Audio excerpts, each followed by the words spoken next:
Absolutely. Covering the NBA for The Athletic, of course, Anthony Slater. Slates, thanks for, yeah, he's checking out the Warriors and the Sixers tonight, of course. Slate's Kings have lost games they looked like they were going to win, as you well know. So how did they flip that script last night?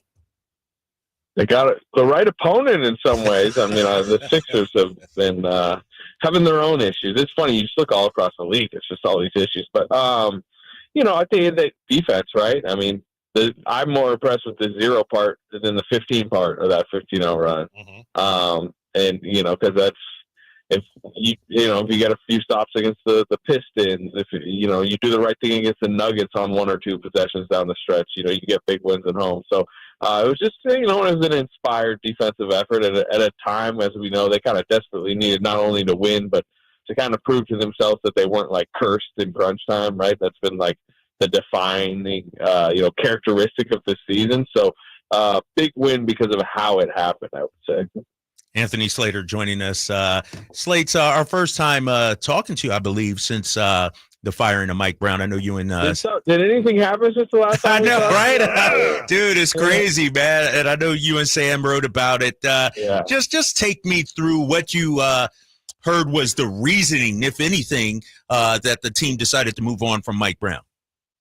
I mean, I would say at the heart of it was the record, right? The disappointment of what 13 and 17 or whatever it exactly was, or 18, I should say, because it was that 13 and 13 to 13 and 18. Because of that's his. I will say this is my 12th year covering the league. That was as like disastrous or catastrophic of a homestand as I've seen. Just like the gut punch after gut punch with these like almost tragic ways that they were losing the games and the teams they were doing it against, right? Your rival Lakers, Tyrese Halliburton's Pacers, and then leading up to obviously that Pistons game where, that's probably from a regular season perspective of, maybe like a bottom 5, like, late game gaffe. And Slates, don't forget Michael Malone was part of that as well. There you go, Michael Malone. Did he say anything in the last week? Oh my God! So I think that obviously is at the core of it. Which was already kind of, even at 13 and 13 was kind of a bit of a wavering season. Obviously, the DeAaron Foxs future is looming. I'm sure you guys might ask me a little bit about that. So I think with that as the backdrop, with Mike Brown's, terse press conferences at times, however you want to term it, there was obviously a little of that. And then let's be honest here, it's kind of a panicky organization and at a panicky moment, and they made, in my opinion, kind of a panic decision. Mm-hmm. Anthony, in your opinion here, how fragile is everything that the Kings have built over the last 2+ years now, where Mike Brown, who was seen by everyone inside the organization, outside, across the league, as a guy who brought some stability. Now he's out. Now you've got an interim coach. You don't know what's going on with DeAaron Foxs. So how fragile right now is everything that, as I say, that they've built over the last 2.5 years? Extremely, and it's I think again that was at the core of why it's such a seemingly urgent decision to try to shake things up was made, because they haven't gone, like, you can't say they're like fully all in, like you can look down at Phoenix as like that's a full all in situation, right? Because they've traded all their future picks, they've traded everything for this moment. They're deep in the second apron. Like the Kings aren't that handcuffed or that, I guess, asset barren.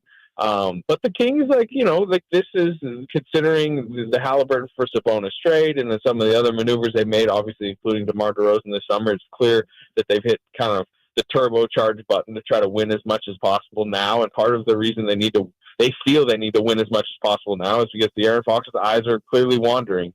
And if they can win enough, if they can get far enough this season, maybe there's a way they could convince them that there's a sustainable winner here. So I think that is kind of, the foundation laid for why this season has felt so tense and urgent, and they're failing. And that's, the main concern. And, the deeper they spiral, the more unlikely it is that they'll be able to kind of keep their grip on DeAaron Foxs. And if they cannot keep their grip on DeAaron Foxs, I mean, it seems like it's almost like a full rebuild, a full reset has to happen, with the most important move in that reset being whatever you're able to recoup in any theoretical DeAaron Foxs trade. So, yeah, everything feels kind of on a knife's edge right now. And, it's funny, I was talking to somebody, I was doing another radio interview earlier today, and like the talking point of the NBA ratings and was coming up, and how much, fans don't believe the regular season matters. And I was like, look, the two teams I'm around, I'm going to a Warriors game tonight where I feel like the Warriors and Sixers both like have to have this,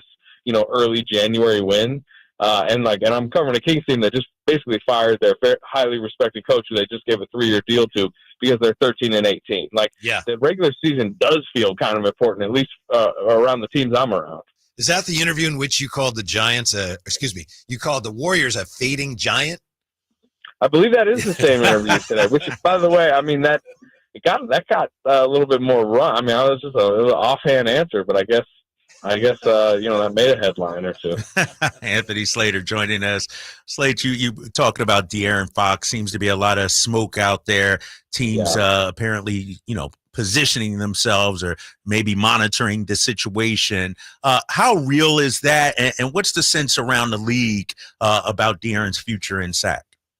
It's real. It's very real. And I think the sense around the league is summertime could be the inflection point in the DeAaron Foxs situation. And sure, stuff could happen prior to the deadline that could speed up the process.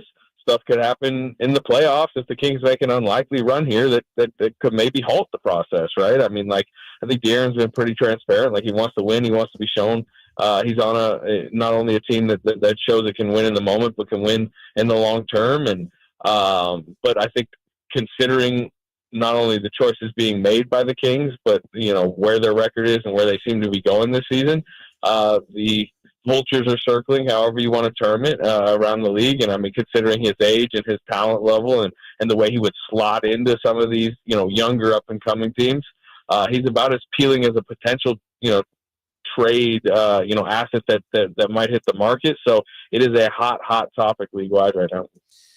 Slates, I was going to try to ask you a question about Cam Johnson in a way different from any way we've done it so far. And, because we've asked you so many times, but I give up. Here we are. I know your compadre, Sam Amick, says it looks like they've had extensive talks. What, if anything, can you tell us now about where you think things are with the Nets, Cam Johnson, other teams, and specifically the Kings? It's funny. I just actually hitched a ride in Sam Amick's car down to this Warriors Sixers game tonight. So I mean, he's about 2 feet to my left driving. I could ask him.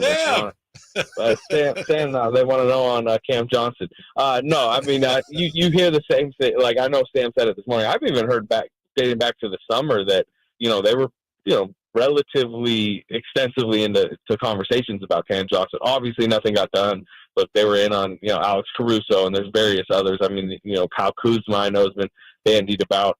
But from what I've heard on the Cam Johnson front, Brooklyn has held the line pretty firm, on their price tag, and they've relented on Dennis Schroeder. They only got a couple second rounders. You saw Dorian Finney-Smith just went to LA for D'Angelo Russell and some second round capital. So they've been willing to lower their price, but it does feel to me that they view Cam Johnson as like they're the most prized of their assets as it gets closer to the deadline. And I think they're gripping on to him a little bit harder and hoping, as these teams, because the Kings are not the only team that are in the Cam Johnson sweepstakes, that these teams, somebody raises their price enough because they feel desperate enough prior to the deadline to blow them away. And it is such an interesting time to me, and for the Kings, because Cam Johnson would really help this team, right? Like, especially the way he's playing right now.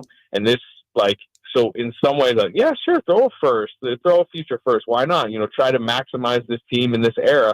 But at the same time, considering DeAaron Fox's uncertain future, and that is very real, do you want to trade a future first? Do you want to trade a first that might be in 2027, 2028? Because that might be a point where, you're hitting the reset button and you're really going to want one of your picks. So it's kind of a risky time, I would say. Slates, when you look at the Kings' assets, would you say there have been any assets that they have that they are reluctant to part with, whether it's players, picks, or anything like that? Have you heard anything like that? Yeah, Keegan Murray. Keegan Murray has long been a very valued young player, considering his shot profile. Obviously, he's not shooting the three that well this year, but I think we all understand Keegan Murray is a shooter who has shown to be a big wing, versatile. I mean, in a lot of ways, he's at this point, a cheaper Cam Johnson still on his rookie contract. They're pretty similar players to me in a lot of ways.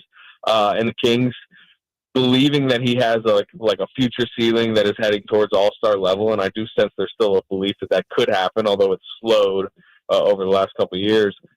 They've been reluctant to put him in any trade talks, right? Like, they sniffed around Lauri Markkanen this summer. Any type of Lauri Markkanen deal would have had to have Keegan Murray in it.